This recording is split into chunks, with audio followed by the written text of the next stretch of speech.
Hai semuanya, welcome back to my channel. Nama aku Intan dan hari ini aku akan sharing tentang gimana sih cara aku untuk ngatur keuangan rumah tangga aku di bulan Maret. Disclaimer lagi nih teman-teman, jadi aku bukan orang yang pintar banget gambar, jadi aku bikin seadanya dan dengan apa yang aku punya di rumah aja gitu.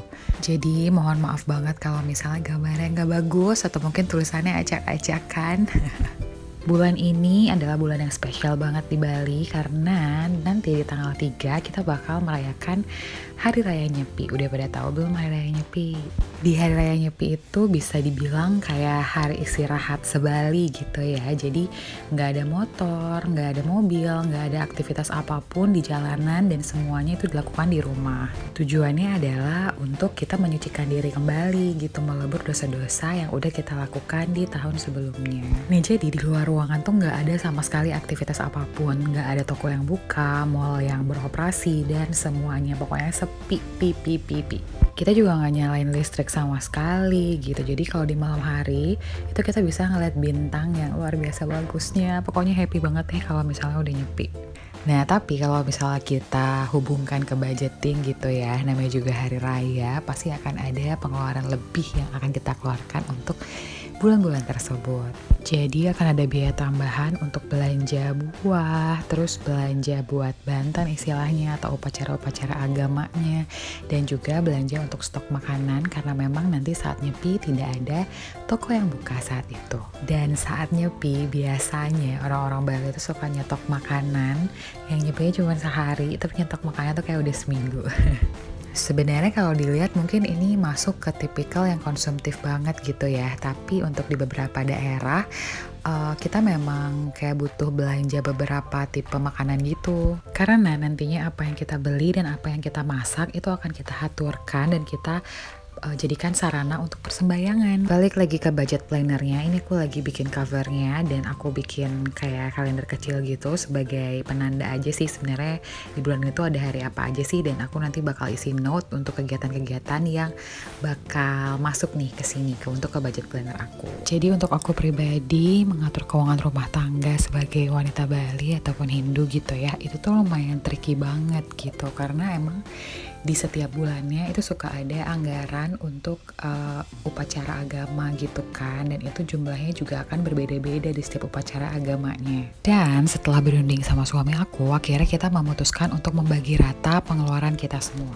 Nah sekarang aku tinggal nggak cuma sama suami aku aja, tapi ada mertua aku juga di sini, dan mertua aku kebetulan masih ada pensiunan. Jadi gaji tetap yang aku dapat dari kantor itu yang akan aku alokasikan untuk budgeting sehari-hari. Untuk bonus-bonus di setiap bulan ya dari gaji aku itu bakal aku alokasikan untuk saving atau menabung, atau mungkin bisa aja dialokasikan untuk hal yang lain gitu seperti kayak upacara agama dan sebagainya. Nah kalau suami aku nanti dari penggajiannya itu akan dikasih ke ibu mertua aku juga, jadi nanti di sana biar diolah bareng-bareng gitu, dan sisanya lagi nanti suami aku akan ada saving juga dan untuk pengeluaran dia juga sehari-hari. Jadi kita bagi 3. Aku, suami aku, dan mertua aku. Untuk saat ini sih masih terhandle, jadi semoga aja sampai ke depannya juga masih tetap terhandle dengan baik dan benar. Apalagi bentar lagi aku bakal ada baby gitu, jadi semoga nanti aku bisa jadi lebih disiplin lagi ya untuk budgetingnya. Amin. Karena di awal-awal aku mulai budgeting itu benar-benar gak mulus banget gitu, ada aja tantangannya, atau akunya yang kurang lah mengalokasikan sesuatu, atau mungkin bocor gitu ya, malah kelebihan ngeluarinnya dan segala macam gitu. Jadi semoga aja nantinya bisa lebih disiplin lagi. Nah jadi ini untuk budgeting bulanan aku, yang pertama ini untuk saving dulu. Jadi aku pengen banget membiasakan diri aku untuk menyisihkan dulu gitu ya. Jadi bukan nabung dari sisanya, tapi di awal aku dapat gaji langsung aku tabungin kayak gitu. Dan pastikan setiap kali kalian nabung itu udah harus ada tujuannya. Jadi jangan cuma ngumpulin biasa doang, karena kalau untuk aku pribadi gitu ya, aku tuh ngerasa kayak oke, ini uangnya berarti masih bisa aku ambil nih kapan-kapan kayak gitu. Jadi wajib banget harus aku plotting, ini uang untuk apa, ini uang untuk apa, ini uang untuk apa gitu tujuannya. Untuk tabungannya sendiri itu sebagian aku simpen dalam bentuk cash untuk sinking fund, terus ada juga yang aku simpen dalam rekening bank, dan juga ada yang dalam bentuk reksadana. Karena bahaya kalau misalnya aku jadiin satu semua di rekening bank aku.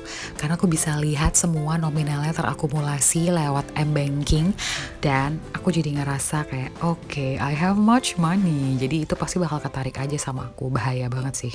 Akhirnya aku memutuskan untuk memakai Genius di beberapa tahun yang lalu karena di Genius itu aku bisa ngeplotting tabungan aku itu untuk A, B, C, dan juga D. Jadi uangnya akan terpisah nggak jadi satu. By the way, recording video yang udah aku take saat itu tuh rusak atau kenapa tiba-tiba ngeblank dan juga gelap gitu. Dan ini kita langsung ke flip through budgeting journalnya.